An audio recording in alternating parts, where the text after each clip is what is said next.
আসসালামু আলাইকুম ওয়া রাহমাতুল্লাহি ওয়া বারাকাতুহু মিন অ্যারাবিক সলিউশন মাদ্রাসা। প্রিয় শিক্ষার্থী বন্ধুরা, তারকিব শিক্ষার আসরে সবাইকে ধন্যবাদ জানিয়ে শুরু করছি আজকের আয়াতে কারিমার তারকিব। আউযু বিল্লাহি মিনাশ শাইতানির রাজিম। বিসমিল্লাহির রহমানির রহিম। উলাইকা আলাইহিম সালাওয়াতুম মির রাব্বিহিম ওয়া রাহমাহ وأولئك هم المهتدون صدق الله مولانا العظيم। ওরা ওই সমস্ত লোক যাদের উপরে আল্লাহর পক্ষ থেকে রহমত এবং দয়া বর্ষিত হয়, আর তারাই মূলত হেদায়েত প্রাপ্ত। অর্থাৎ যাদের উপর দ্বীনের কারণে, কোরআনের কারণে, ইসলামের কারণে বিপদ আপদ নাজিল হয়, তাদের উপরে আল্লাহর পক্ষ থেকে রহমত হয়ে থাকে। তো উলাইকা এটি হলো মুবতাদা। আলাইহিম, আলাইহিম এটি যা আলা হরফে জার, হিম মাজরুর, জার মাজরুর মিলে মুতাআল্লিক হয়ে আপনার হচ্ছে কি খবরে মুকদ্দাম, খবরু মুকদ্দাম। যেমন আমরা উদাহরণ দিতে পারি যে রাজুলুন ফিদ্দারে, ফিদ্দারে রাজুলুন। তাহলে এই যে ফিদ্দারে, এটি হলো খবরে মুকদ্দাম, এটি হলো মুবতাদা মুআক্খার। কেন এটা মুবতাদা পরে নিয়ে আসা হয়েছে? যেহেতু আমরা যদি রাজুলুন যদি প্রথমে নিতাম, রাজুলুন ফিদ্দারে যদি নিতাম, তাহলে বাক্য কিন্তু ভুল হয়ে যেত। কারণ হলো এটি মুবতাদা, মুবতাদার আসল হলো মারিফা, মুবতাদার আসল মারিফা, অথচ হয়ে আছে কি নাকেরা। ঘরের মধ্যে যে কোনো একজন লোক রয়েছে, যে কোনো একজন লোক।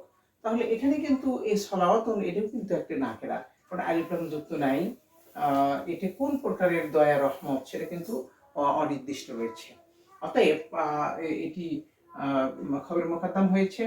আর সালাওয়াতুম মির রব্বিহিম, তাহলে সালাওয়াতুম মির রব্বিহিম এমন এমন এক দয়া যেটা তার রবের পক্ষ থেকে নাজিলকৃত, নাজিল হয়।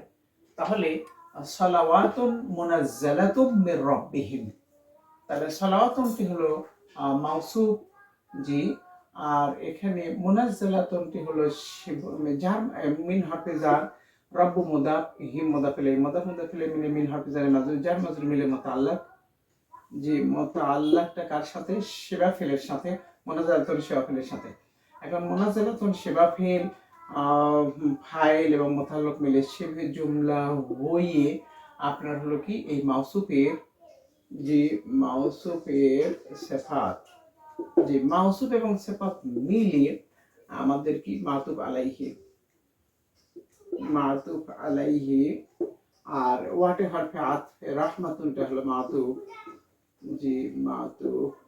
এখন এই মাতুফ এবং মাতুফ আলাইহি মাতুফ মিলে আমরা মুবতাদা মুআক্খার বলবো, মুবতাদা মুআক্খার, জি। এখন এই খবর মুকদ্দাম এবং মুবতাদা মুআক্খার মিলে জুমলা ইসমিয়া হয়ে আমরা জুমলাতুন ইসমিয়া লিখবো। প্রথমত জুমলাতুন ইসমিয়া হয়ে আমরা কি করব?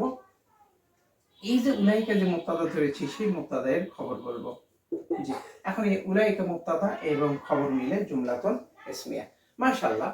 তাহলে আমরা এই যে উলাইকার পরবর্তী থেকে এই আলাইহিম থেকে রহমাতুন পর্যন্ত এই পুরো অংশের নিচে যদি আমরা দাগ দিই, তাহলে কিন্তু আমরা কিন্তু এটা কিন্তু আমরা কি বলবো, যেটা মাহাল্লান, মাহাল্লুল ইরাব যদি নির্ণয় করি, তাহলে এটা মাহাল্লান মারফু হয়েছে খবর হওয়ার কারণে।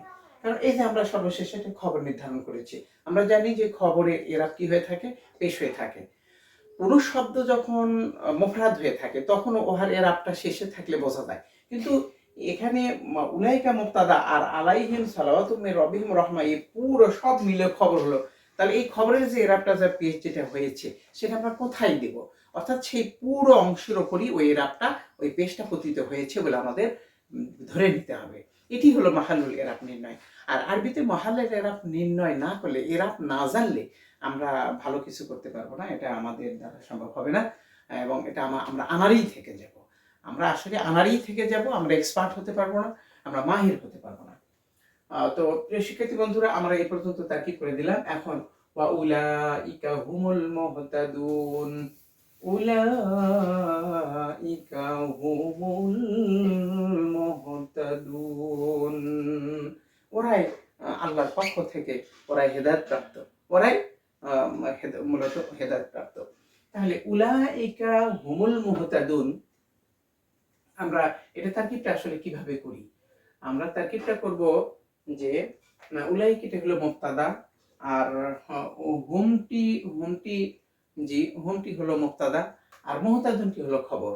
মুবতাদা এবং খবর মিলিয়ে জুমলা ইসমে হয়ে এইটা যেরকম হয়েছে এই বাক্যটি ঠিক আমরা সেভাবেই করব। হুম এটা মুবতাদা, এটা হলো খবর। মুবতাদা এবং খবর মিলে জুমলা ইসমিয়া হয়ে ওই উলাইকা মুবতাদার খবর, মুবতাদা এবং খবর মিলে জুমলাতুন ইসমিয়া। প্রশ্ন হলো যে উলাইকা উলাইকা উলাইকা মুহতাদুন, আসলে এমনটি হওয়ার কথা ছিল উলাইকা মুহতাদুন, মুহতাদুন, উলাইকা মুহতাদুন। তাহলে উলাইকা মুবতাদা, মুহতাদুনটি খবর। মুবতাদাটি হলো মারিফা হয় আর খবরটি সাধারণত নাকিরা হয়। কিন্তু আমরা এখানে খবরটি মারিফা পেলাম, এটা কিভাবে হয়ে থাকে? জি, এটি হলো একটা স্ট্রাকচার। সেটি হলো যে মুবতাদা এবং খবরের মাঝখানে যখন একটা জমিরের ফাসিলা আসে, মুবতাদা এবং খবরের মাঝখানে যখন একটা জমিরের ফাসিল আসে, তখন ওই খবরের সাথে আলিফ লাম যুক্ত হয়। এটা একটা চিরস্থায়ী রীতি। এটা আল্লাহর কোরআনের উলাইকা হুমুল মুফলিহুন, উলাইকা হুমুল ফাইজুন, বহু কথা রয়েছে, বহু রয়েছে। তো এখন আবার কেউ কেউ এখানে যুক্তি দেখাইছেন যে উলাইকাল মুহতাদুন, যদি এখানে হুম যদি আমরা না দিতাম, তাহলে উলাইকাল মুহতাদুন ওই সমস্ত হেদায়েত প্রাপ্তরা, তাহলে উলাইকাটা ইসমে ইশারা, এটার মশারা নিলে ইসমে ইশারা মশারা নিলে মুবতাদা, তাহলে খবর কোথায়? খবর কোথায়?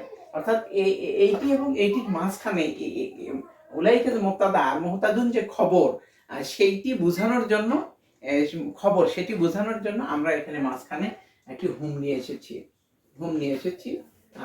এইটি হলো এটি উলাইকা মুবতাদা আর মুহতাদুন যে খবর, এইটি হলো পার্থক্য নির্ণয় করার একটি উপায়। নতুবা কিন্তু এই হুম না দিলে উলাইকাল মুহতাদুন এটা ইসমে ইশারা মশারা মিলে আমরা বাক্যের মুবতাদা বলতাম, যে মুবতাদা বলতাম, যেরকম হাজাল কিতাবু, জি হাজাল কিতাবু এই বইটি, তাহলে হাজাল কিতাবু এই বইটি, তাহলে হাজা ইসমে ইশারা আলিফ লাম থাকার কারণে এটা মশারা নিলে ইসমে ইশারা মশারা নিলে মুবতাদা। আর আমরা যদি বলতাম যে হাজা হাজা কিতাবুন, যদি বলতাম যে, তাহলে কিন্তু এটা হাজা মুবতাদা আর এটা কিন্তু খবরটা নাকরা হয়েছে, খবরটা শিওর। হাজা মুবতাদা কিতাবুনটা খবর। কিন্তু আমরা কিন্তু এখানে এটা কিন্তু আমরা ইসমে ইশারা মুশারা ইলাই মিলিয়ে আমরা কিন্তু মুবতাদাই বলবো, আমরা এটাকে খবর বলবো না। জি, আমরা যদি খবর বলি তাহলে কিন্তু হাজা হুয়াল কিতাব, এখানে হাজার মাঝখানে একটি হুয়া ধরে নিব, যেরকম এখানে হুম ধরেছি, হাজা হুয়াল কিতাব, হাজা হুয়াল কিতাব, এটাই সেই কিতাব, এইটি একমাত্র কিতাব, ওরাই হলো সফল কাম, ও ওইটি একমাত্র কিতাব। জি, প্রিয় শিক্ষার্থী বন্ধুরা, আমাদের কাছে বিষয়টি পরিষ্কার হয়েছে। আর আমাদের এই মুবতাদা এবং খবরের মাঝখানে আপনার দমিরে ফাসিলা আসা, দমিরে ফাসিলা আসা, এটি আসলে চিরন্তন একটি রীতি। আরবি ব্যাকরণে, আরবি সাহিত্যে এর ব্যাপক ব্যবহার রয়েছে।